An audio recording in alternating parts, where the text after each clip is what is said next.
All right, so how does one become a matchmaker? Oh gosh. Well, I feel like it was an innate thing within me.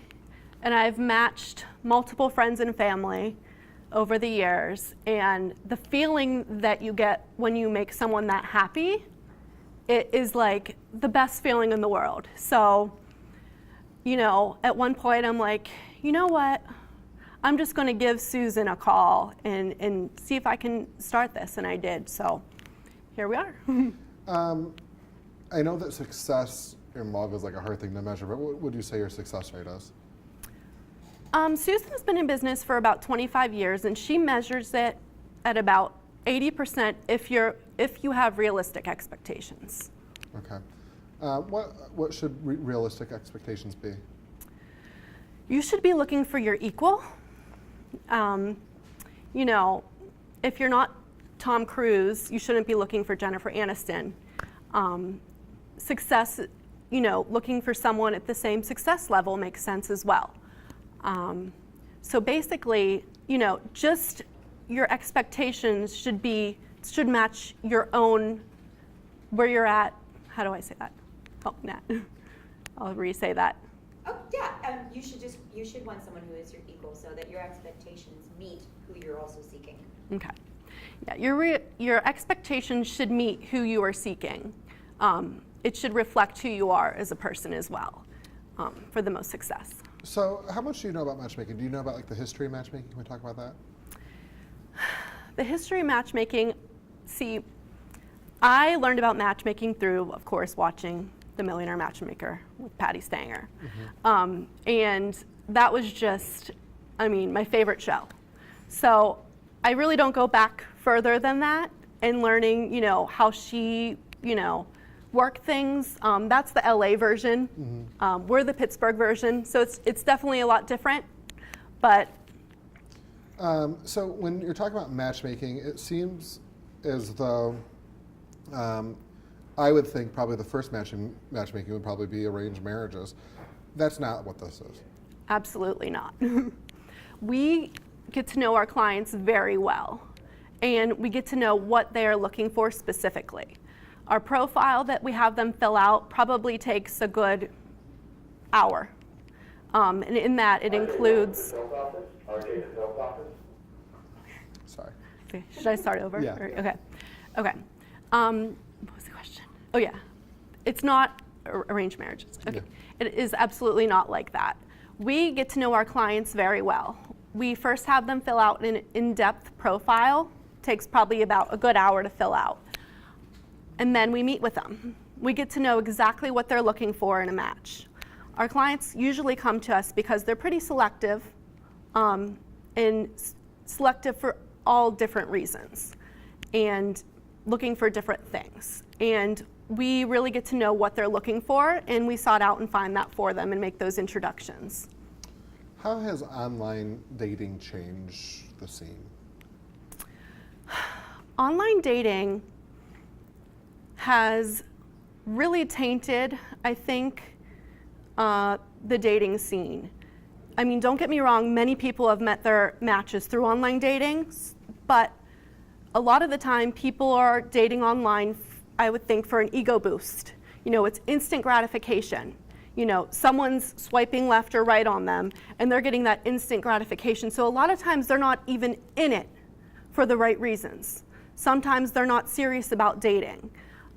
So a lot of people have to weed through that, and our clients come to us exhausted a lot of times from that.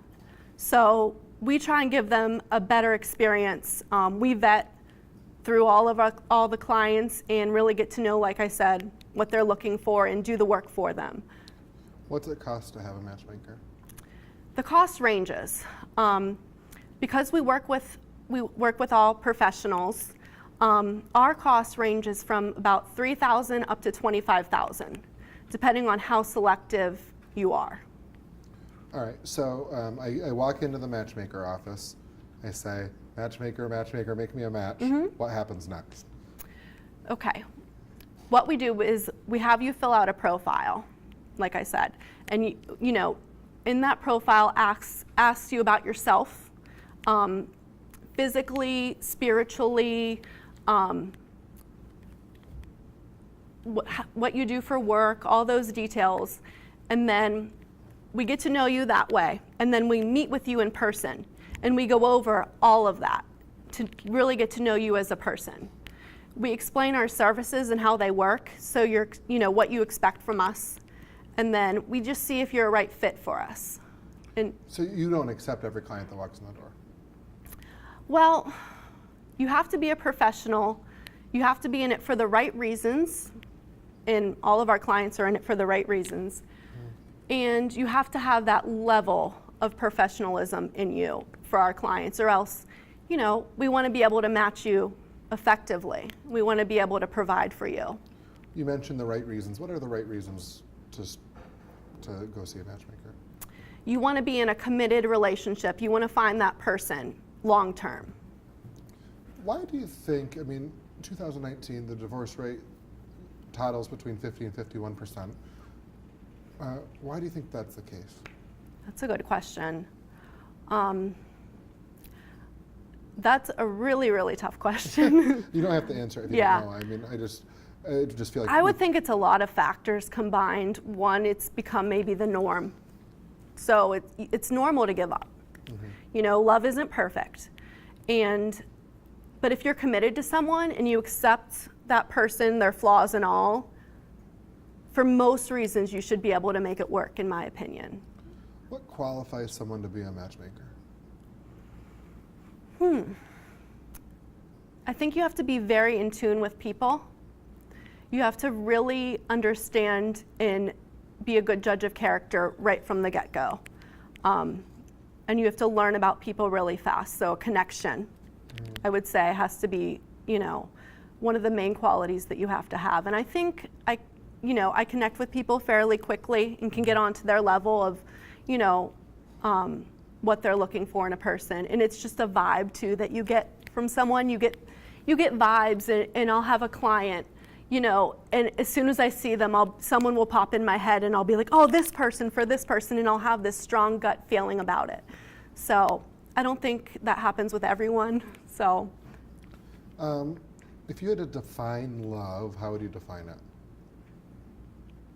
love, I would say, is accepting someone fully and completely, flaws and all, and dedicating yourself to that person to the point where you put their needs above your own. Why do you think everybody wants to fall in love? You see it cause so much pain. You see it cause so much, you see these millionaires end up getting divorced, losing half their salaries. Why put yourself in that situation? Because you want a partner. You want to spend life with your best friend. And I think, love is being able to spend that with your best friend. You want to enjoy, it's human nature to want to be around people, I think. It's just human nature to want to share your life with someone. Do you think that there's one person meant out there for each person?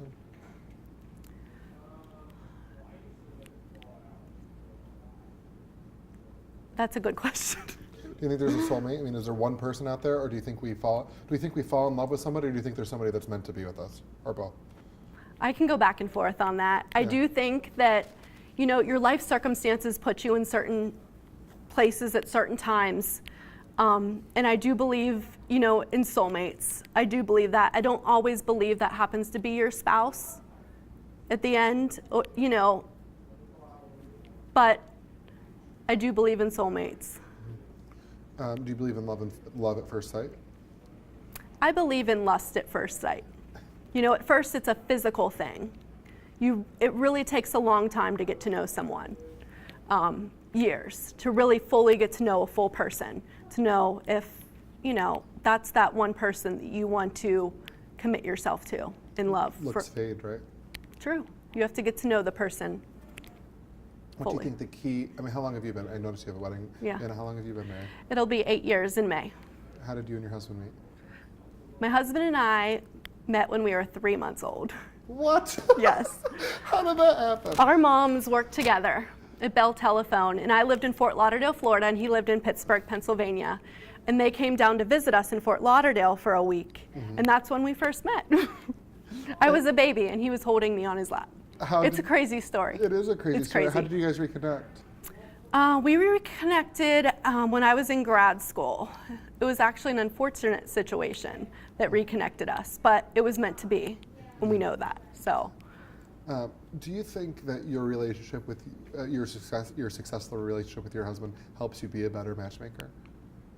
Yes, because he teaches me things every day, and vice versa. We're not the same person in any way. We're actually, he's type A, complete, I'm type B, but we kind of rub off on each other, and I learned that, you know, some people might need that aspect of the other to help them learn and grow. So our relationship is definitely helpful. You know, they say opposites attract. Do you think that's true for everybody or just some certain relationships? I think it just depends on the person. You know, I see people that are so alike that are also together, that have the same type of personality, and you know, they have their own struggles and we have our own, you know, but they're different. But if you love someone for who they are, it works. What are some tips you'd give to somebody going on a first date? I would say, one, put your phone away. You know, it does not show your interest at all when you're sitting there on your phone, you know, playing with your phone or who knows what you're doing. Put your phone away first of all. 2, be yourself. You know, what's sexier than being your full, complete self and knowing who you are and being confident with that? I know that people probably overstate that, but I mean, you don't want to sell someone that you're not. Right. What about tips for a bad date? If you want to have a bad date. No, tips if you're on a bad date. If you're on a bad date. You meet somebody, it's just not working out. Oh, geez. I mean, I would just politely, you know, split the check. No, wait. I mean, you don't want to expect someone to pay for you if you're never going to see them again, in my opinion. I don't know. You don't have to have tips for that. Why one. are you looking at me for that answer? I don't know. This is like not helping. I don't know. If you're on a bad date, wait, because I haven't been on a first date in a long time. So. Okay, well, so I had someone, so from the people from the CDC magazine last night, the guy was telling me, we were joking around, and he was saying, I took this girl to Ruth Chris once, and it was the worst date I was ever on. He goes, the way I was trying to get out of it is I was ordering dessert when she was ordering the appetizer. So I just wanted out. Yeah. I mean, you don't have to. I mean, any of these questions you can turn down. Okay. I think it, like I said, I just think it's fascinating what you do. No, we'll be here all day. What time is it actually? No, we're good.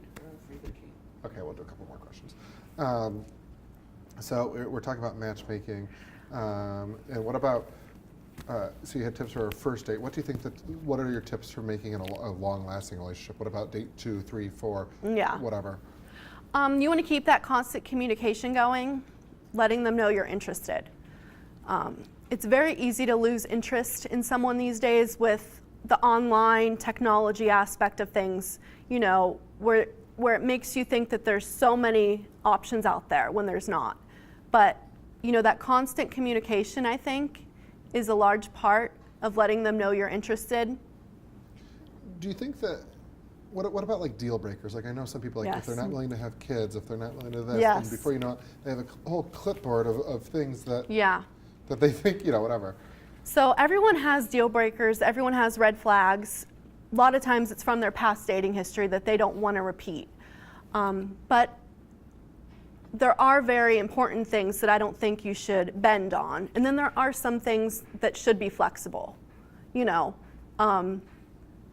if you want to have children, that's firm. You know, you don't want to throw that off the table. If it's, you know, someone that talks down to you. I mean, there's so many red flags and deal breakers that are so important, but then there's red flags and deal breakers that keep people single, and that's for sure, because they're just too selective on things that shouldn't matter. Why does somebody need a matchmaker? Because in today's dating world, it's not easy as it seems with the technology to find a quality person. Some people might say it's desperate to go to a matchmaker. Absolutely not. I would say the opposite. It's for professionals who don't have the time to vet anyone. You know, we do that for you. We scout the people for you. It's actually the opposite because it's a privy thing to be able to have the luxury of someone doing that for you. On that same note, one of the tips you gave was to be persistent, you know, keep that constant communication. You know, some people say, well, you shouldn't call until 3 days later. You shouldn't kiss, or you should always kiss on the first date. What are the rules that are real, and what are the rules that are just playing the game? There are no rules. And part of our service, we follow up with both parties after their first date to find out if they want to see each other again or not. So there's no games that are played. If you're serious about dating, it should just be, I'm interested or I'm not interested. And you let them know. Okay, I think I'm good on my end. Anybody else have any questions? I have a question. Yeah. At what point do you know when to move on from a boyfriend or girlfriend? If it's not going to work out, when Yeah. do you move on? Trust your gut. That's definitely, you want to trust your gut, number one. You know deep down if this is going to work long term or not. It's just how long do you want to hold on, you know. Anything else, Mikey? I just think Wow, is there something your girlfriend needs to No. know? I was just thinking of the movie Hitch, that's all. Yeah. I get that a lot. Joe, do you have any questions for the matchmaker? No, I mean, I have plenty of material for a comedy routine, but. All right, I think we're good. All right, thanks. You can take that mic.